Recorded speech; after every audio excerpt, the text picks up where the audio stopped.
Hello, good morning, नमस्कार मेरे प्यारे बच्चों, कैसे हैं आप लोग। आई होप आप लोग बिल्कुल स्वस्थ और मस्त होंगे। आज हम लोग बात कर रहे हैं क्लास 10 का इकोनॉमिक्स का चैप्टर नंबर 3 और नाम है मुद्रा और साख। ठीक है, बहुत बढ़िया प्रश्न है और यहाँ से आपको हर एग्जाम में 2 से 3 क्वेश्चन आपको देखने को मिलते हैं। तो चलिए आज का पहला क्वेश्चन हमारे पास है। आज का पहला क्वेश्चन है, कह रहा है कि वर्तमान में कागज के पैसे के अलावा किस रूप में धन का उपयोग बढ़ता जा रहा है। वस्तु के पैसे, धातु के पैसे, प्लास्टिक मनी या उपरोक्त सभी, है ना। तो इसमें राइट आंसर क्या है? ऑप्शन नंबर सी, प्लास्टिक के मनी का ज्यादा से ज्यादा उपयोग हो रहा है। प्लास्टिक का मनी का मतलब जैसे हम लोग कार्ड वाला बोलते हैं, जैसे एटीएम, है ना। एटीएम भी क्या है? प्लास्टिक मनी तो है ना। तो इसका उपयोग क्या हो रहा है? ज्यादा से ज्यादा बढ़ता हुआ जा रहा है। क्वेश्चन नंबर 2 की तरफ देखिए, कहता है सहकारी समितियां इनमें से किसके लिए ऋण प्रदान करती है। देखिए, सहकारी समितियां किसके लिए ऋण प्रदान करती है? क्या व्यापार के लिए, उद्योग के लिए, कृषि के लिए या उपयुक्त सभी के लिए? तो देखिए यहाँ पर राइट आंसर क्या होगा? राइट आंसर होगा सी, कृषि के लिए। सहकारी समितियां क्या होती है? सहकारी समितियां का मतलब होता है कि 10, 20, 50 लोगों के आपस में मिलाकर जो ग्रुप बना है वो सहकारी समितियां होती है। और सहकारी समितियां जनरली जो होती है ग्रामीण क्षेत्रों में दी जाती है। किसके लिए दी जाती है? ग्रामीण क्षेत्रों में दी जाती है। और इसका मुख्य कार्य क्या है? कि किसानों को ज्यादा से ज्यादा, है ना, ऋण देना। अब कहिए सर ऐसा क्यों? क्योंकि आपको पता है कि बहुत सारे सूदखोर लोग होते हैं। सूदखोर का मतलब क्या होता है? कि कोई सेठ है, उसने क्या किया, किसान उसके पास गया कि भाई सेठ जी हमको पैसा चाहिए, खाद के लिए, पानी के लिए, बिजली के लिए, है ना, बहुत सारे के लिए। तो बोला कि ठीक है ले जाओ, 5,000 रुपया ले जाओ, है ना। उसने 5,000 रुपया दिया। अब सेठ क्या कर दिया? 10% की जगह पर 20%, 15% के रूप, है ना, रूप में लेना इंटरेस्ट शुरू कर दिया। तो इसी से बचने के लिए सरकार ने ऐसी प्रयोग किया कि भाई सहकारी समितियां बना देंगे, जिससे किसानों को आराम से सस्ते दरों पर लोन दिला देंगे। ठीक है, चलिए क्वेश्चन नंबर 3, किसान द्वारा उधार की अदायगी इनमें से किस पर निर्भर करता है? किसान द्वारा उधार की अदायगी इनमें से किस पर निर्भर करता है? देखिए, क्या जमीन की मात्रा पर, साख पर, फसल की बिक्री से होने वाली आय पर या उपयुक्त सभी पर? सही बात है सर। यहाँ ऑप्शन नंबर क्या है? सी, फसल की बिक्री से होने वाली आय पर। आप बेचारा मान के चलिए कि जमीन उनके पास खूब है, अधिक मात्रा में जमीन है, लेकिन फसल नहीं हुआ। फसल भी हुआ लेकिन जिसको फसल दिया उसने रख लिया, पैसा दिया नहीं, तो बेचारा किसान तो फंस गया। तो वो आधा कैसे करेगा आपको, है ना। फिर कह रहा है कि साख पर, भैया क्रेडिट बहुत बढ़िया है, हम ईमानदार आदमी है ना, लेकिन हमारे पास पैसे नहीं है, हम आपको रिटर्न कैसे करेंगे? तो यहाँ सबसे बड़ी बात है कि फसल की बिक्री से होने वाली आय पर। आज आप लोग देखते हो कि बहुत सारे अभी किसान धान लगाया हुआ है, धान बेचेगा, तो धान बेचने के बाद उनकी जो व्यापारी लोग आते हैं क्या बोलते हैं? आप हमको धान दे दीजिए, हम आपको 15 दिन में, 20 दिन में पैसा दे देंगे। लेकिन वो जो क्या करता है, बहुत सारे किसान ऐसे होते हैं कि दे तो देते हैं, लेकिन बहुत सारे व्यापारी क्या करते हैं, उस पैसा को लेकर चला जाता है। अब किसान उसका चक्कर लगाता है। बहुत सारा तो ऐसा भी होता है, है ना, व्यापारी जो है कहता है कि हम नहीं देंगे, जरा किसान क्या हो जाता है, फंस जाता है। ठीक है, तो किसान की होने वाली आय पर बात करेगा। कहता है कि क्रेडिट या ऋण से समझौते किसके बीच होते हैं? क्रेडिट या ऋण में समझौते किसके बीच होते हैं? ऋणदाता और उधारकर्ता के बीच में, उपभोक्ता और निर्माता के बीच में, सरकार और करदाता के बीच में, क्या उपयुक्त सभी में? तो देखिए भैया, और क्रेडिट या ऋण में समझौता, ऋण में का मतलब कर्जा में समझौता है। तो कर्जा में समझौता किसके बीच होगा? अगर मान के चलिए कि ये आप है और ये जो आपको दिया है, आपने लिया है, क्या लिया है? ऋण लिया है, और इसने दिया है। तो मामला जो सुलझेगा इन दोनों के बीच में बचेगा। तो जो लिया है उसको क्या कहते हैं? उधार करता। इसको क्या बोलते हैं? उधार करता है। और जो दिया है उसको क्या बोलते हैं? ऋणदाता। तो भैया इन दोनों के बीच ही तो काम चलेगा। तो इसके लिए ऑप्शन नंबर क्या होगा? ऑप्शन नंबर ए इसका राइट आंसर बनेगा। क्वेश्चन नंबर 5, आमतौर पर किसान कब बैंक से ऋण लेते हैं? बहुत बढ़िया प्रश्न है कि आमतौर पर किसान बैंक से ऋण कब लेते हैं? क्या फसल की बुआई के समय, फसल की कटाई के समय, फसल की बिक्री के समय, या इनमें से कोई नहीं? तो देखिए भैया, अब फसल की कटाई, जब फसल कटवे करेगा तो ऋण क्यों लेना? फसल की बिक्री जब बेचेंगे तो पैसा देवे करेगा, तो क्यों लेना? तो सबसे बढ़िया क्या है? फसल की बुआई के समय। क्योंकि फसल की बुआई करने के लिए क्या चाहिए उसको? किसान को पैसे चाहिए। किसान को क्या चाहिए? पैसे। किसके लिए? तो भैया जुताई के लिए, जुताई के लिए, खाद के लिए, है ना, पानी के लिए, इस सब के लिए क्या चाहिए उसको? पैसे चाहिए। तब वो फसल की बुआई के समय क्या करता है? आमतौर पर किसान ऋण लेता है। बैंक जमा राशि के बड़े भाग का उपयोग किस लिए करते हैं? बैंक जमा राशि के बड़े भाग का उपयोग किसके लिए करते हैं? यानी बैंक में जो आप पैसा जमा करते हैं उसको बैंक क्या करती है? क्या ऋण देती है? मुद्रा, ए और बी दोनों, इनमें से कोई नहीं। तो भैया सबसे बड़ी बात क्या है कि जो हम लोग बैंक में जमा करते हैं पैसा, उसको बैंक क्या करती है? किसी और लोगों को ऋण देती है। आपने जमा किया, आपने मान के चलिए कि 50,000 रुपया जमा किया, हमको जरूरत था, हमने बैंक से कहा कि सरकार 1 लाख रुपया दे दो, 1 लाख रुपया दे दो। वो 1 लाख रुपया कहाँ से देगा? तो 50,000 आपकी ऐसे ऐसे बहुत सारे लोगों ने किया होगा, तो वहां से 1 लाख रुपया देगा। अब क्या करेगा कि आपको देगा 5% इंटरेस्ट, हमसे लेगा 8% या 3% का, इसको प्रॉफिट होता रहा है। इसी प्रकार से बैंक का सिलसिला चलता है। क्वेश्चन नंबर 7, ग्रामीण क्षेत्रों के लोगों को अधिकतर ऋण इनमें से कौन से क्षेत्रों से लेना होता है? ग्रामीण क्षेत्रों के लोगों को अधिकतर ऋण इनमें से कौन से क्षेत्रों से लेना पड़ता है? बहुत बढ़िया प्रश्न है।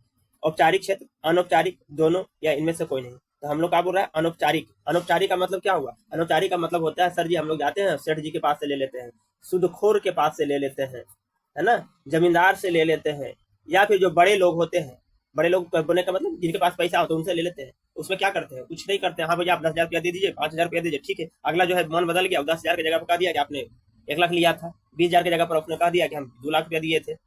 ये अनौपचारिक हो गया, क्योंकि लेना होता है तो किससे लेते हैं हम लोग, अनौपचारिक क्षेत्र लेते हैं।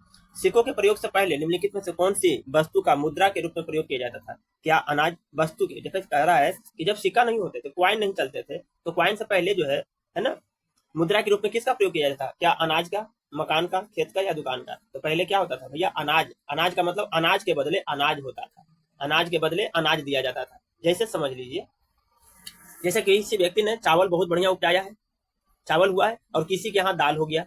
अब बेचारा चावल वालों को दाल चाहिए और दाल वालों को चावल चाहिए, ठीक कहेगा कि ऐसा करो, 1 डिब्बा हम चावल दे रहे हैं, तुम 1 डिब्बा दाल दे दो, तुमको 1 बोरा चावल दे रहे हैं, तुम 1 बोरा दाल दे दो। ऐसा होता था। अब इसमें क्या होता था भैया कि बहुत सारे को नुकसान होता है। जैसे देखो, चावल और दाल एक जैसा तो नहीं है, क्योंकि दोनों का क्वालिटी अलग है, तो रेट भी अलग होगा। लेकिन अगर 10 किलो चावल दे, अभी 10 किलो दाल दे, तो मामला गड़बड़ हो जाएगा। लेकिन उस समय तो इतना तो समझ था नहीं, है ना, इसलिए उसको कहता था, क्या कहा जाता था, बार्टर सिस्टम।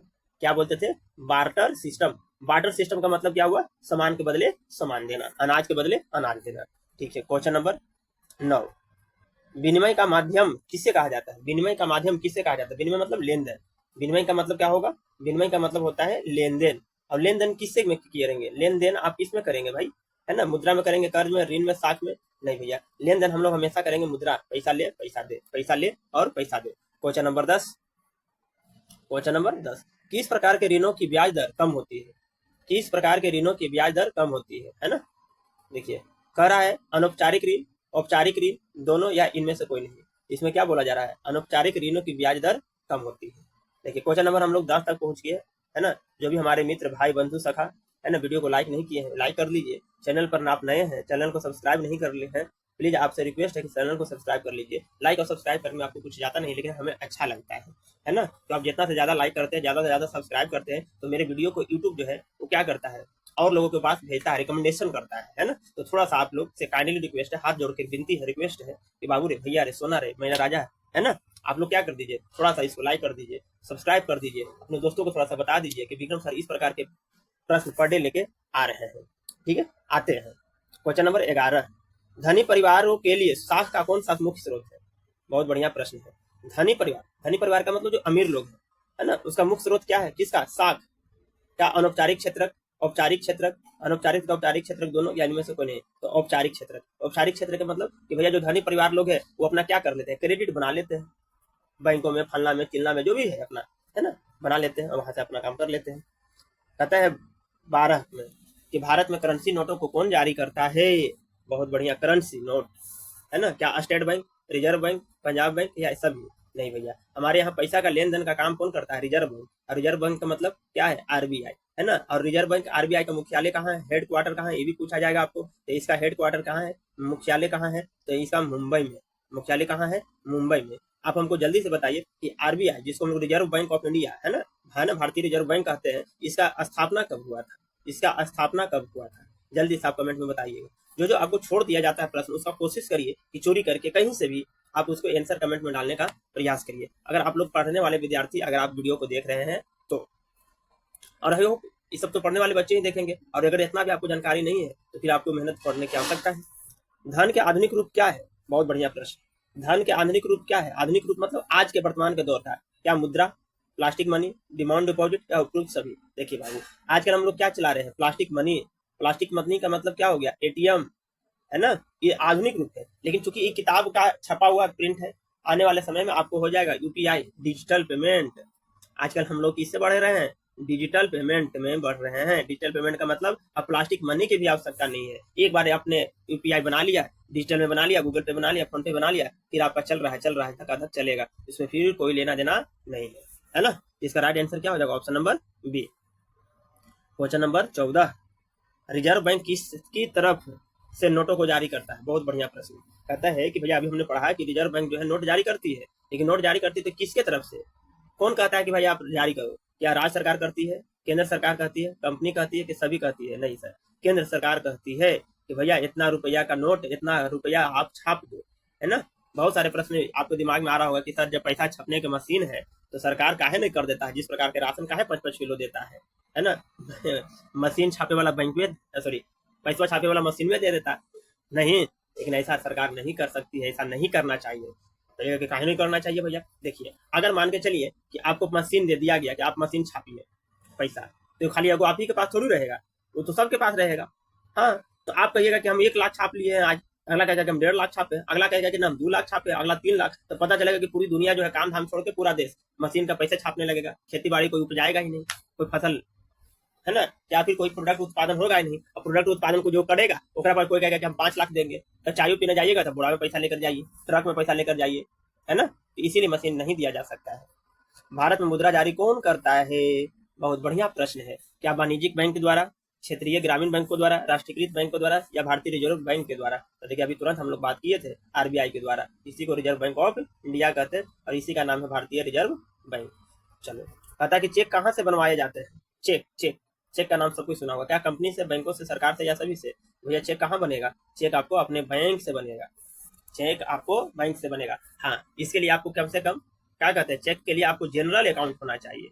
क्या होना चाहिए? General account. जनरल अकाउंट का मतलब एक आम आदमी की तरह। आपको ये कि सर हम तो विद्यार्थी, हमारा भी बैंक खुला हुआ है ना, तो आपका भी बैंक खुला हुआ, आपका भी अकाउंट होगा, लेकिन आपका बैंक जो है आपको चेक नहीं देगा, आपको चेक नहीं देगा, क्योंकि आपने जो है, आपका बैंक जो है स्टूडेंट कार्ड है, स्टूडेंट पास है ना, पासबुक है, उसको जनरल पासबुक करवा लीजिए तो आपको भी चेक दे देगा।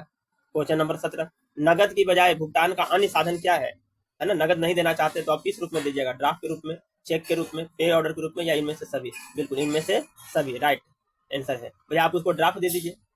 ड्राफ्ट का मतलब पोस्ट ऑफिस से आता है ड्राफ्ट, है ना, ड्राफ्ट बना कर दे दीजिए, बिल्कुल मिल जाएगा। चेक दे दीजिए, चलिए सर चेक ले लीजिए। पे ऑर्डर, यहाँ सर पे ऑर्डर हमने आपको कहा दिया कि ठीक है कल आप ले लीजिए, फलना चीज कर लीजिए, चिल्ला कर लीजिए, सभी आपका क्या है? पे ऑर्डर, है ना, इस सब है नगद बजाय की भुगतान का अन्य साधन है। क्वेश्चन नंबर 18, ऋण के औपचारिक स्रोतों में से, सॉरी, ऋण के औपचारिक स्रोतों के कामकाज की निगरानी कौन करता है? बहुत बढ़िया।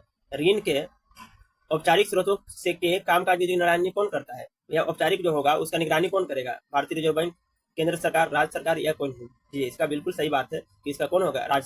भारतीय रिजर्व बैंक। तो यह केंद्र सरकार तो क्या है सर, उसका तो काम है देश चलाना, है ना, राज्य सरकार का अपना काम है राज्य चलाना, ये पैसा के मामले थोड़ी रहेगा। इसीलिए तो बनाया गया है आरबीआई। आरबीआई क्यों बनाया गया है? कि भैया आपको काम करना है, आपको देखना है कि देश में पैसा कहाँ से आ रहा है, कहाँ जा रहा है, कितनी जरूरत है, कितनी नहीं जरूरत है, कितने लोगों को क्या चाहिए, कैसे चाहिए, पूरी जिम्मेवारी किसकी होती है? भारतीय रिजर्व बैंक को होती है। सरकार को इसमें कोई थोड़ी नहीं। हाँ, सरकार जो है केंद्र सरकार आदेश देती है। क्वेश्चन नंबर 19, निम्नलिखित में से कौन धन का आधुनिक रूप नहीं है? धन का आधुनिक रूप नहीं है। कागज के नोट, डिमांड डिपॉजिट, चांदी के सिक्के, आउटलुक में से कोई नहीं। तो भैया देखो, कागज के नोट तो हमारे पास चल ही रहा है, हम लोगों के पास। डिमांड डिपॉजिट, बिल्कुल भैया हम लोग डिपॉजिट कर रहे हैं, और डिपॉजिट क्या करिएगा? पैसा करिएगा। लेकिन भैया चांदी के सिक्के पहले जमाने में जो है ना लोग रखा करते थे, अब नहीं रखा करते हैं। अब तो एक से एक करेंसी चल गया है, क्रिप्टो करेंसी है, डिजिटल करेंसी है, फलना है चिलना है ना, तो चांदी के सिक्के अब आधुनिक रूप नहीं रहा। क्वेश्चन नंबर 20 कह रहा है कि संपार्श्विक की कमी की समस्या को दूर करने के लिए उधारकर्ताओं की सहायता कौन करता है? स्वयं सहायता समूह, राज्य सरकार, नियोक्ता, या साहूकार? भैया देखो, इसमें तो साहूकार कोई काम ही नहीं करेगा आपकी समस्या को दूर करने के लिए। हाँ, दूर तो करेगा, लेकिन कहेगा कि पैसा ज्यादा लेंगे, माल ज्यादा लेंगे, इंटरेस्ट ज्यादा लेंगे, तो भैया साहूकार को तो भूल जाओ। नियोक्ता कुछ होता नहीं है, राज्य सरकार तो आपको देगा नहीं, उसी के लिए तो बना के दिया है सरकार कि स्वयं सहायता समूह, SHG, है ना, जो महिलाएं 10-20 महिलाएं मिलाकर आप लोग में क्या करती है, एकत्रित करती है सप्ताह में 10 रुपया 20 रुपया, उसी को क्या कहा गया है? स्वयं सहायता समूह कहा गया है। क्वेश्चन नंबर 21 में आ जाइए। 21 में कहता है कि ऋण के औपचारिक स्रोत की पहचान करें। ऋण के औपचारिक स्रोत, सहकारी समितियां, साहूकार, व्यापारी, या जमींदार, है ना। तो देखिए, औपचारिक है, औपचारिक मतलब जहां से आप लेंगे तो उसका एक वैल्यू रहेगा, कागज पत्र रहेगा, वो कौन देगा? सहकारी समितियां देगा। साहूकार के पास जाइए, वो आपको कागज नहीं देगा। व्यापारी के पास जाइए, कागज नहीं देगा ओरिजिनल। जमींदार के पास जाइएगा, ओरिजिनल कागज नहीं देगा कि हाँ आपने लोन लिया, आपने लोन दिया। लेकिन आप सहकारी समिति के पास जाएगा तो प्रॉपर तरीके से आपको कागज बना के देंगे। क्वेश्चन नंबर 22, है ना। जल्दी से वीडियो को लाइक शेयर कर दीजिए, यहाँ तक पहुँच गए हैं तो, है ना। इतना मेहनत से आपने वीडियो देखा है, इसके लिए आपको बहुत बहुत धन्यवाद। लेकिन थोड़ा सा जल्दी जल्दी वीडियो को लाइक कर लीजिए, सब्सक्राइब कर दीजिए, है ना, शेयर कर दीजिए अपने दोस्तों के बीच में। देखिए, कहता है निम्नलिखित में बांग्लादेश के ग्रामीण बैंक से कर्ज लेने वाले अधिकांश कौन है? बांग्लादेश के ग्रामीण बैंक से कर्ज लेने वाले कौन है? पुरुष, महिलाएं, वरिष्ठ नागरिक, या इनमें से सभी? तो महिलाएं। क्या है? महिलाएं। क्वेश्चन नंबर 23, निम्नलिखित में साहूकार उधार राशि पर ब्याज लेता है कैसा? बहुत अधिक, बहुत कम, समान या कुछ नहीं।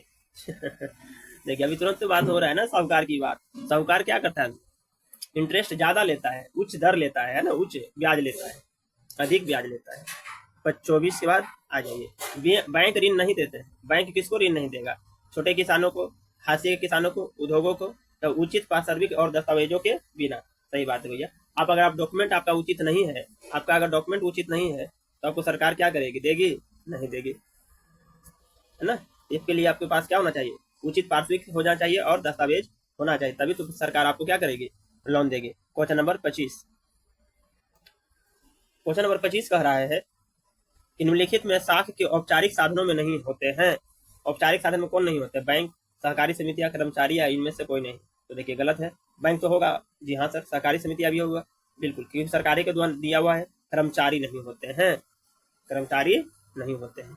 तो आज हमने 25 क्वेश्चन रखा है। 25 क्वेश्चन के अलावा जो है हम आपको, है ना, अगला पार्ट 2 इसको बना देंगे इस चैप्टर का, है ना। तो आज के लिए आप लोगों को इतना ही। आपने वीडियो को अच्छे तरीके से देखा, ध्यानपूर्वक सुना, इसके लिए आप सभी को तहे दिल से धन्यवाद। और हमें आशा करते हैं कि आपने वीडियो को लाइक कर दिया होगा, अपने दोस्तों को भी शेयर कर दिया होगा, और अगर चैनल पर आप नए होंगे तो सब्सक्राइब भी कर लिए होंगे। आप सभी को तहे दिल से शुक्रिया, धन्यवाद। चलते हैं, फिर मिलते हैं नेक्स्ट वीडियो में। तब तक के लिए हंसते रहिए, मुस्कुराते रहिए। जय हिंद, जय भारत।